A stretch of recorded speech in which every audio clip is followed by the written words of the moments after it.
নওগাঁ জেলার রানীনগর উপজেলার খানপুকুর স্বাস্থ্যসেবা কেন্দ্রটি দীর্ঘদিন ধরে অত্যন্ত অস্বাস্থ্যকর ও ঝুঁকিপূর্ণ পরিবেশে পরিচালিত হচ্ছে। ভবনের বিভিন্ন স্থানে বড় বড় ফাটল দেখা দেওয়ায় এটি এখন যে কোনো সময় দুর্ঘটনার আশঙ্কা তৈরি করছে। জীবনের ঝুঁকি নিয়েই চিকিৎসা সেবা নিতে বাধ্য হচ্ছেন সাধারণ মানুষ।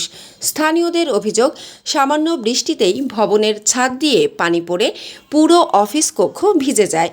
ফলে রোগীদের বসার মতো ন্যূনতম পরিবেশও থাকে না।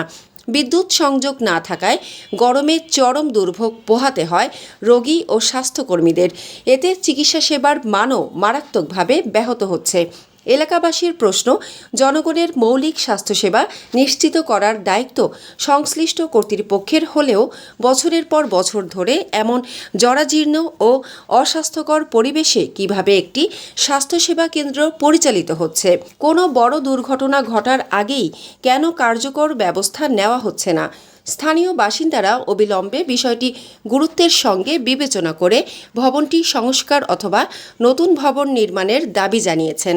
একই সঙ্গে স্বাস্থ্যসেবা কেন্দ্রটিতে বিদ্যুৎ সংযোগ, রোগীদের বসার উপযুক্ত পরিবেশ এবং নিরাপদ চিকিৎসা সেবা নিশ্চিত করতে সংশ্লিষ্ট ঊর্ধ্বতন কর্তৃপক্ষের জরুরি হস্তক্ষেপ কামনা করেছেন তারা।